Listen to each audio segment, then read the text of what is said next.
الدين النصيحة قلنا لمن قال لله ولكتابه ولرسوله ولأئمة المسلمين وعامتهم.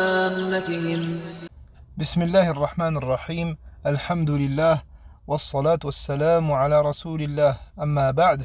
Il est rapporté que l'imam Hassan al-Basri, célèbre imam de l'époque des Tabi'i, ceux qui ont connu les compagnons, a dit que la science est de deux sortes. La science contenue dans la langue, c'est-à-dire celle que l'on acquiert en lisant le Coran et la Sunna, et la science contenue dans le cœur, qui est celle que l'on acquiert par la mise en pratique de la science. La science contenue dans la langue est un argument en notre faveur ou notre défaveur. Comme le prophète sallallahu alayhi wa sallam a dit dans un hadith qui est rapporté par l'imam Muslim, d'après Abu Malik al-Ash'ari, « Al-Qur'anu hujjatun lak aw alayk » Le Coran est un argument pour ou contre toi.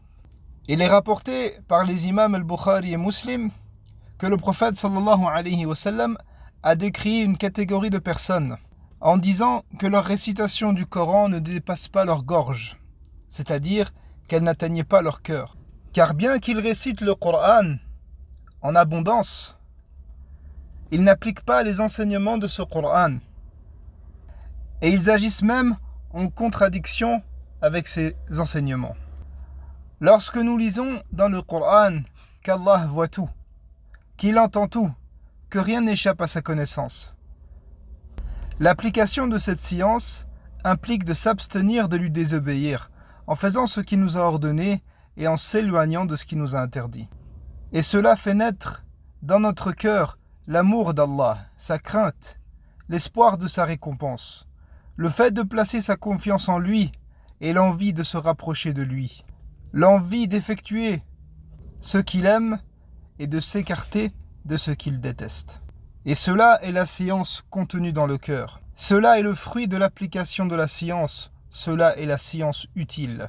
Il est rapporté de l'imam Ibn Shihab al-Zuhri qu'il a dit « Celui qui apprend une science, qu'il la place face à lui, qu'il puisse la présenter devant Allah. » Fin de citation. Et comme il est dit dans le Coran « وَالَّذِينَ اهْتَدَوْا زَادَهُمْ هُدًى وَآتَاهُمْ تَقْوَاهُمْ » Surat Muhammad, verset 17. Quant à ceux qui suivent la guidance, il les guide davantage et il remplit leur cœur de piété. C'est la raison pour laquelle Allah tabaraka wa ta'ala dit dans le Coran, dans Surat Fatir, verset numéro 28, « Innama yakhsha Allah min ibadihi al-ulama » Ceux qui craignent Allah parmi ses serviteurs, ce sont les savants.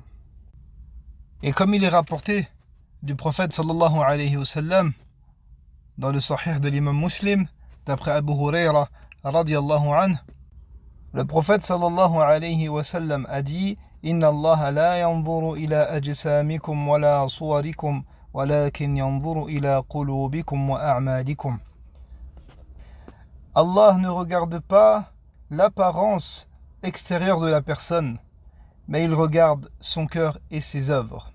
Et la base de la réussite de la personne est conditionnée par l'état de son cœur.